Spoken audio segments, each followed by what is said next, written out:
Thomas, for joining me in this discussion. Yeah, it's a Um, so let's kick off things. I mean, one of the things that I look at when I look at a SaaS platform like a Salesforce, like a Workday or a ServiceNow or something like I never looked at them as data stores, even though they were operating on data. We were entering data, we were getting data from them. They were deeply embedded operational systems, right? mhm.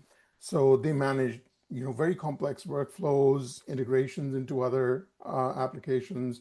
They managed compliance, things like audit trails, very industry-specific processes, right? Yeah, So those were all the different parts that I saw when I was working in different places and working with different SaaS systems.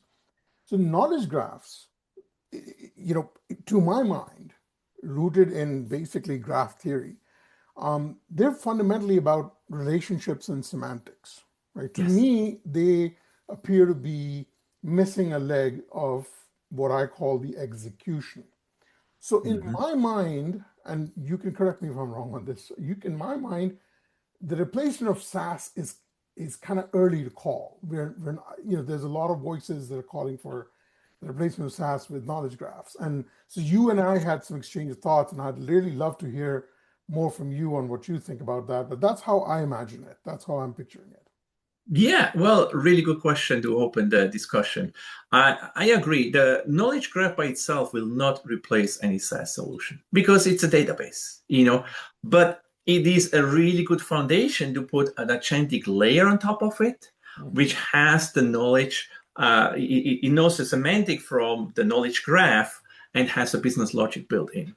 Because if you think about the SaaS solution, you have an ERP solution, you have a CRM solution, you have a support ticketing system. They may be in the same platform or not. Some are not even nicely connected. I mean, if you know some of the vendors, they just purchase all these companies. They never really spend time to nicely put them together. Yeah.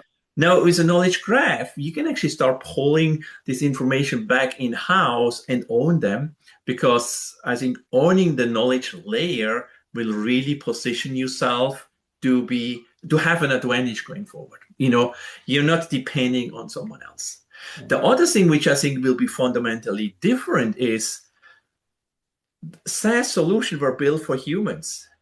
Now True. that a huge part of activities will actually be done by agentic workers, AI, to be precise, they can work differently. They can actually be smarter, faster, and they don't need the interface level in the way humans needed it. So that just offers different ways to be more adjusted to what you need. And Mhm. in our previous discussion, I think there's not one answer for every company. It really depends if your system gives you an advantage, a competitive advantage, you may want to invest in a better, faster system.